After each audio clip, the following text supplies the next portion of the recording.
Thank you. So I don't really know why I'm here. I'm not sure why I'm in the presence of such wonderful and grateful people. I'm not really sure. And I'm 50 years and 8 months. So I'm much younger than these people by many, many years. I'm not really sure why I'm here. But I thank Peter Brun for inviting me to be a part of this program. So let's see. So what gives my life meaning? It's people and family. And I'm really fortunate to be in a family with people who I love and who I like. And I'm also fortunate enough to have friends who love me and like me some. And so growing up in a really loving and supportive family, I was able to do whatever it is that I wanted to do. And so my grandmother, who's 95 years old and who is living, told me, don't ever let anyone steal your joy. And so what gives my life meaning is finding joy and finding happiness and being around people who make you happy. My grandmother, Edna, who passed away a couple years ago, told me to love my family and to love them deeply and fully and to treat others, everyone that I meet, like they're my family. And so in that way, I build a community, and being in a supportive community gives my life meaning. I love to laugh and play and pray with the people that are in my life. And I'm fortunate enough to have parents who are with me and two wonderful sisters and Maria and kids. And we get together and we fellowship and we love each other. And so on Mondays we're together and holidays we're together and we vacation together. And so the most important thing to me are the people in my life and my family. It's also my ancestors and honoring my ancestors, knowing that I'm only here because people existed, or people who were barely able to exist made it through, and so I'm here today. And so I stand on their shoulders and I honor them. And they were denied the right to freedom and to read and to vote and to learn to write. And I have the right to exist, to be with my family, because they paid the way for me. And so what gives my life meaning is knowing that I come after other people who were not able to have what I have. And so one of the other things that gives my life meaning is the work that I do. I work at a school, and I love the children that I work with, and I love with the kids who were born on third base and think that they hit a triple. I love working with those kids to help them to understand that the accident of birth allowed them to be on third base, but to think about how they can use their privilege to make the world better.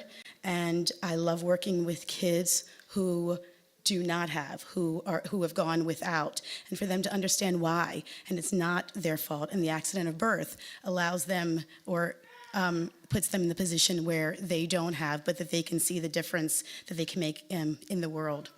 I'm passionate about. I live for the civil rights trip. And so anyone who knows me knows that I take kids on a week-long trip to learn about nonviolent protest and how to change the world and how to believe in yourself and how to believe that a community can make a difference in the world.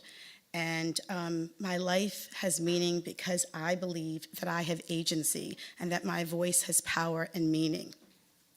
And my life is meaningful because I believe in karma, and what goes around comes around. And I believe in caring and kindness. I have two sisters. Both of them are really wonderful. Both of them are really wonderful. But my one sister, Blanette, is the most kind and caring and compassionate person. And so just being around her helps me to know, sorry, I'm looking at time, helps me to know that that what I'm here for has meaning. And just on a simply shallow level, my life has meaning because I'm able to enjoy it, and I'm able to laugh and party and sing each day. And so if I think about my own passing, I don't think about it actually, because I plan to live at least another 45 years. I know that means that I have to get moving today, and maybe I'll start a scholarship fund, or maybe I'll travel more, or start losing weight a little bit, or buying that place by the water. But I'm here today, and I'm enjoying each day. I actually, when I think about my own passing, again, I don't think about that. I think about the loss of others and how I might deal with that. But when I do go, I think about joining my ancestors and my lifelong friends. And so there's a whole list of people, again, who come before me. But I hope that when I go, I will be a loving presence in the lives of the next generation. And so it's said that when someone says your name, you live forever. And so hopefully someone will remember my name and will say my name 100 years from now. In my sister book that my oldest sister, Patrice, gave me, she said, I envision the three of us, because we're really close in age, being in the same nursing home and sharing the same room and taking care of one another. And so hopefully when she's 98 and she's 98 and Blanette's 7 and I'm 92, that we will be in the same room and that I will go peacefully, and that I will have loved ones around me, and not for them to acknowledge my life, but for me to thank them for being a wonderful presence in my life. I think that I've been strategic in working with young people, because all the people that I'm with, and I hug them and love them and give them rides and give them food, that hopefully when I'm older, they'll come back and take care of me.